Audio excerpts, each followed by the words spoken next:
regionally, and of course globally. A session on IMEC is up next. Take a look.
All right, may I invite on stage Ramesh S. Ramakrishnan, Chairman, Transworld Group, Mukesh Aghi, President and Chief Executive Officer, USISPF on stage. And in fact, to moderate this panel, I request Aditya Rajkol, Senior Executive Editor, Strategic Affairs, TV9 Network, to join us here on stage.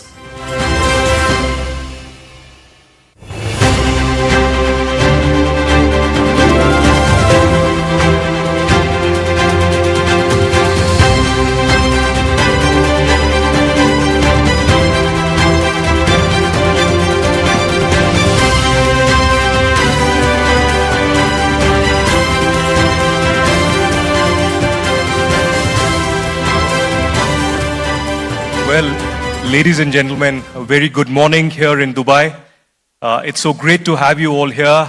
This is just the beginning of the News9 Global Summit. And trust me, this is only the first year of the many that are coming for you.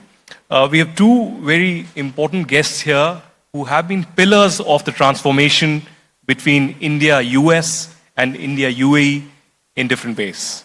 And when we speak about the India-Middle East Economic Corridor, that was a transformative step that happened immediately after the G20 summit in New Delhi at the Bharat Mandapam in 2023. There were many who compared it with China's BRI. There are others who spoke about the hurdles that will come in the way, and we are seeing it right now in the Middle East. In fact, IMEC is seen as a transformative connectivity and infrastructure initiative aimed at fostering global prosperity through digital integration, strategic cooperation across the continents. It may take time, but just like normalizations have been happening in the Middle East over the last few years, there would be perhaps a little more push that would be required to make IMEC a reality.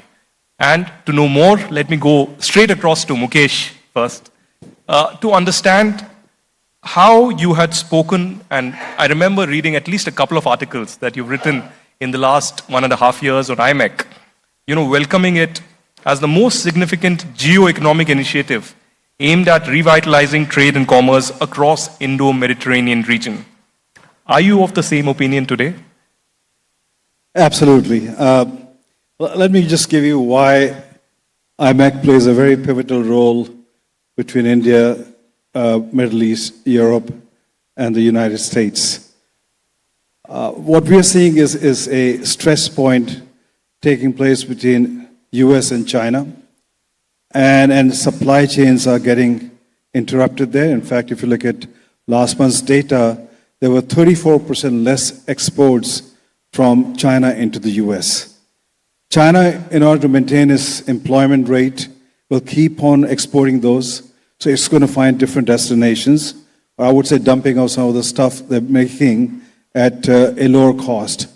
The second aspect is that when you have a tariff whiplash policies coming out of Washington, D.C., a lot of countries are saying that we need to find alternative resources for trading. So what we see is a trend where the traffic between China into the US is reducing. We are seeing other countries forming their own regional trading efforts, and that's where IMEC plays a very pivotal role. When you look at the IMEC countries, the combined GDP of these countries is around $47 trillion. And what we are seeing is that as India exports go up, as India looks at the rest of the world, we will see a IMEC corridor being built in, I call, brick by brick itself. And when I say brick by itself, you will see an initiative between India and UAE, which is a trade of almost $100 billion, and expected to go up dramatically. You will see India's trade with Europe going up. India's trade with the US has already crossed $200 billion. The target is taken to $500 billion. So what we see is this corridor is going to play a pivotal role. And you have to understand, the growth of trade on this corridor next 10 years is expected to be around 30%. We expect the logistic cost to come down on this corridor by almost 40% itself.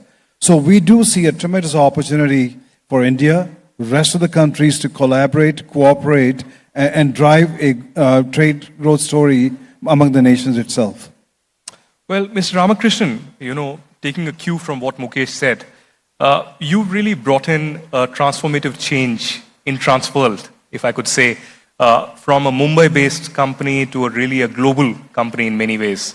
How do you see the opportunity for the private sector, especially for the shipping sector, when we speak about IMEC?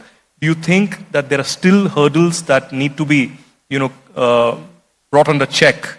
And how would IMEC in many ways bring this kind of a transformation completely when we speak about India and UAE ties as well? Thank you very much. Good morning to all of you. First of all, I want to thank the Team E9 for giving me an opportunity to be here and share my thoughts.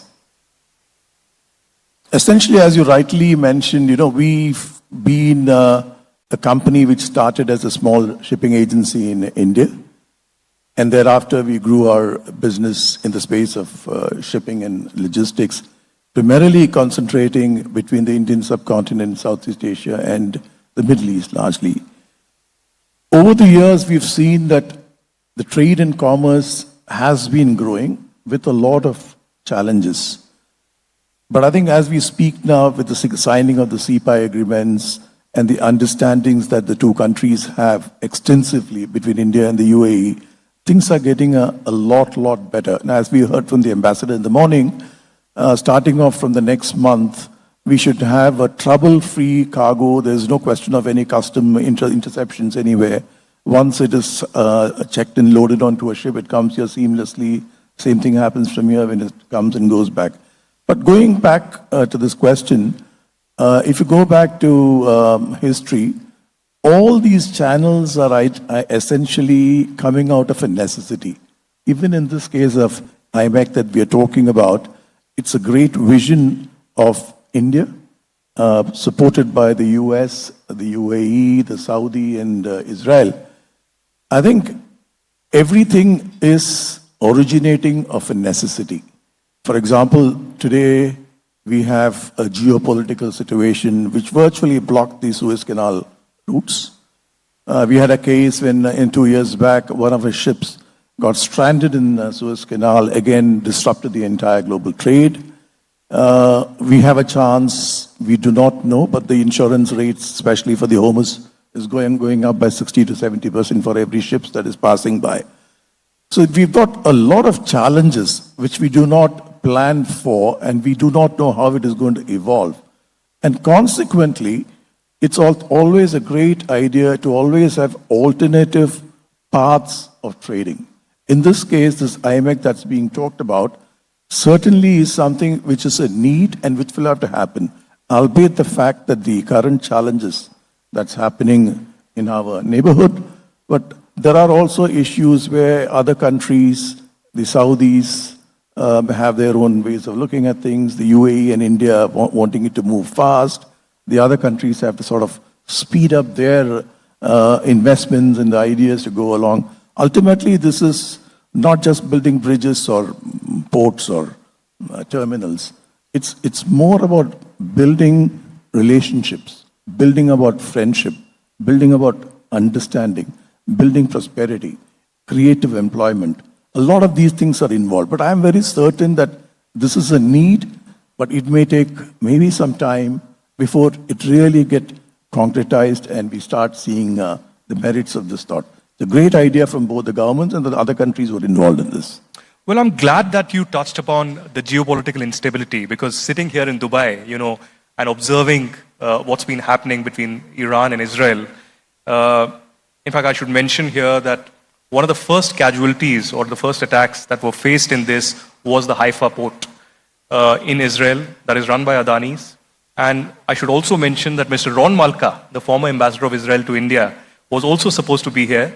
He's the chairman of the Adani ports in Haifa, but unfortunately couldn't because the airspace is shut. Coming to Mukesh on this aspect of geopolitical instability, how do you see the attacks that have happened, on the Haifa port? And is this creation of a new Middle East perhaps the baseline to begin IMEC in many ways? Because how do you get rid of this regional conflict, be it between Israel or Hamas or other aspects? There are several regional aspects in this. Because there are continuous attacks that are happening, the supply chains could be impacted, and we saw an example of this during the Russia-Ukraine war as well. Well, it'll take all day to answer that question because it's historical, the conflict. It's religious in some ways. It's economic. And but I won't dwell too much into that. I think let's focus on the opportunity. What we are seeing is that you have a country like India. Median age is 29, and it generates roughly 1 million software engineers every year, almost 40,000 PhDs on an annual basis coming out, and they are becoming the workhorse, the engine on the growth sites for the rest of the world. India has roughly around 2,000 global capability centers, and roughly 60% are US based. What's fascinating is these global capability centers are going way up the value chain. When you look at a company like Qualcomm, 50% of the IP is now being generated in India. You look at IBM on the quantum computing side, some of the advanced research in quantum is happening in the city of Bangalore itself. So India is going to play a very pivotal role in economic growth story across IMEC. And just want to come back, it's not just about India and UAE or India-UAE or the US. We are seeing BRICS being built, Italians coming to India, working with India on a joint program itself. In fact, there's an IMEC summit taking place in Trieste in the month of July itself. We're working with US, Israel, India corridor itself from a startup scenario, from AI, from cybersecurity, from space itself. So I think India is going to play a very pivotal role because its population is highly educated, is young, is ambitious, and we're seeing Indian startups coming along all the way from not only just from India into UAE. We're seeing the space startups coming to the US market, defense startups coming into the US market. So the corridor will continue to grow. And one thing I like to address is corridor is not a infrastructure play here. Yes, there is infrastructure play, but more important is an economic play, it's a digital play, it's a play in the skills arena itself. So we see tremendous opportunity taking place between India and rest of the corridor as time goes by. Well, indeed, it's a strategic intercontinental connectivity in many ways, unseen to the scale that we are really talking about. But Mr. Ramakrishnan, as an industry expert, I want to learn from you, what are the operational challenges in many ways, and also the infrastructure challenges, if I say so? Because, from India to UAE to Saudi Arabia to Jordan, Israel, and finally Europe. There is rail connectivity that we are talking about. There is, of course, the seaways, the waterways, and air corridor as well. But are there especially talking about your shipping segment, are there any operational and infrastructure problems that you face that you actually would want to suggest to multiple governments that are looking into this? Thank you for that great question. We have 7,500 kilometers of coastline in India. There are numerous things that we have done in the past many years. We've had, if you go back simply 30 years back, we had ports like Bombay, which was still running with the cranes that was installed 50 to 70 years before when the British government was ruling India. Inefficient, no throughput excellence, nothing at all. But what has happened in the past 30 years, after the arrival of P&O ports, they took over the Navasheva and started developing it. Thereafter, soon on the track, we found Mundra, Cochin, and Tuticorin, and you name it. Every port has been progressively been growing. And a huge amount of investment has come from DP World, which is the UAE's base port from here.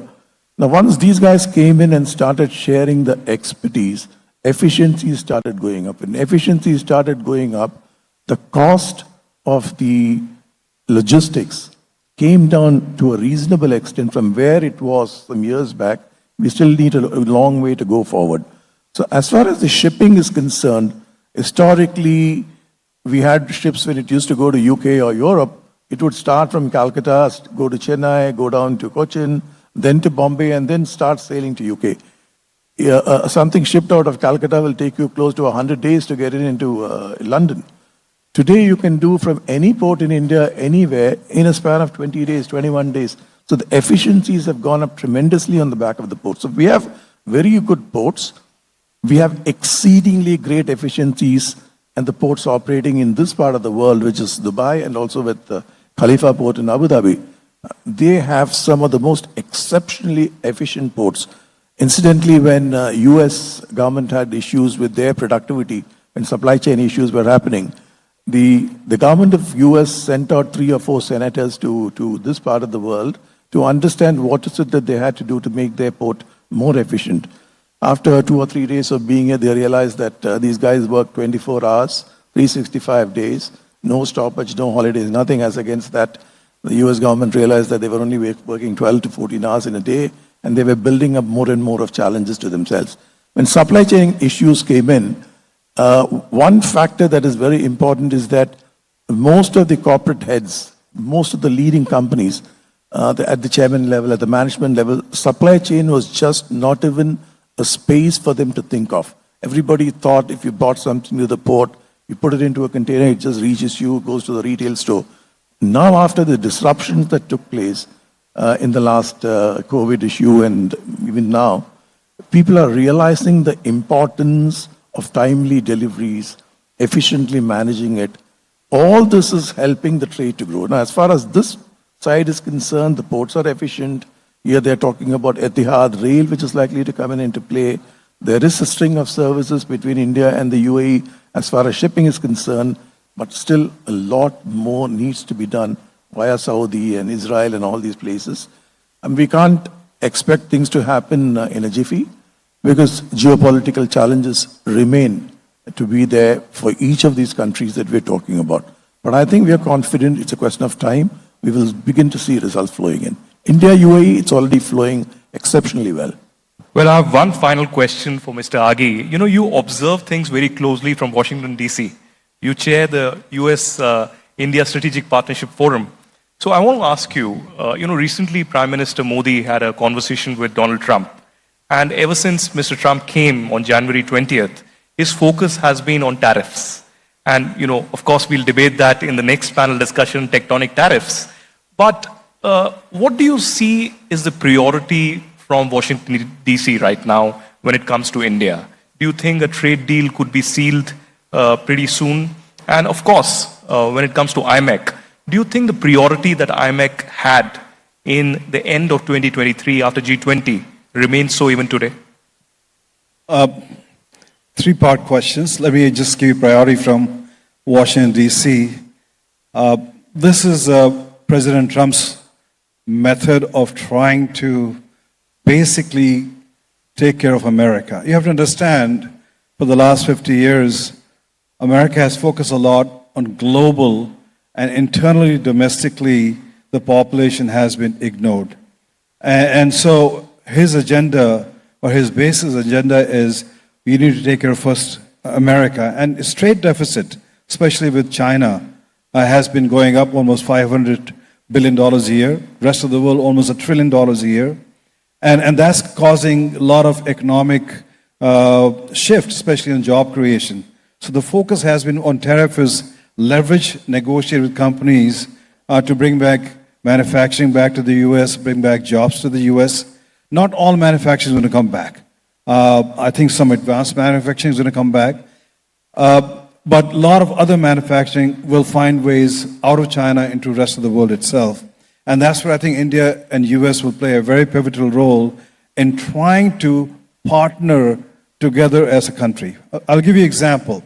On chip manufacturing, U.S. is focused on making chips which are 7 nanometers and below, whereas India is going to focus on manufacturing chips which are 15 nanometers and above. So we say that, Make in America and Atmanirbhar Bharat can partner together and work together from that perspective. The second part of the question, as far as U.S.-India relationship goes, I think they're geopolitical, they're economic, they're based on trade, and they're based on people to people. We have roughly 5.5 million Indian Americans in the U.S. and another million carrying H-1B visa. If you look at 5.5 million, they make 1.5% of the population, but they generate 6% of the GDP. So they are very influential economically, politically, and in a social aspect also. So they play a very, very strong role in basically supporting the candidates financially also.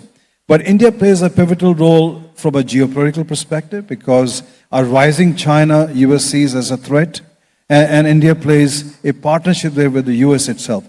The second aspect is manufacturing.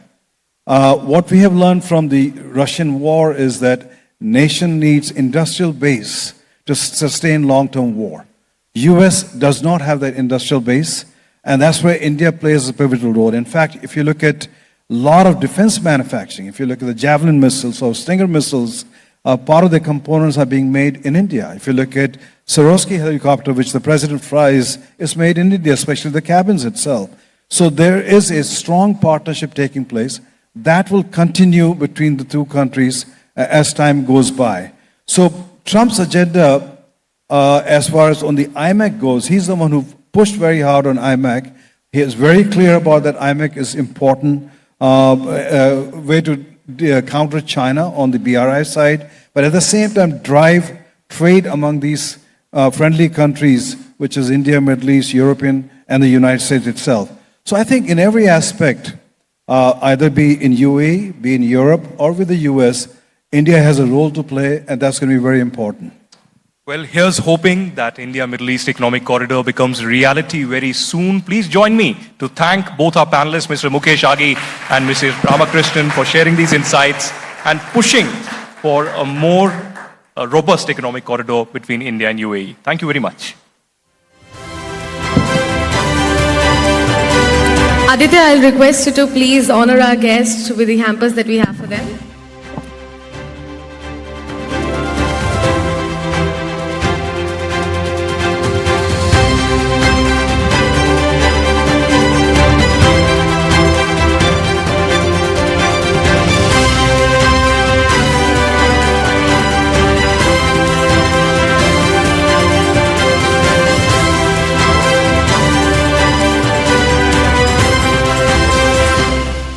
Thank you so much. Let's move on.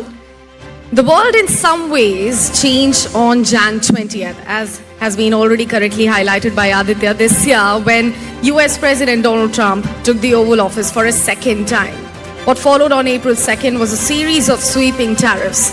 These tariffs are now reshaping trade relations and, of course, the foreign policy and upending supply chains as we have known them.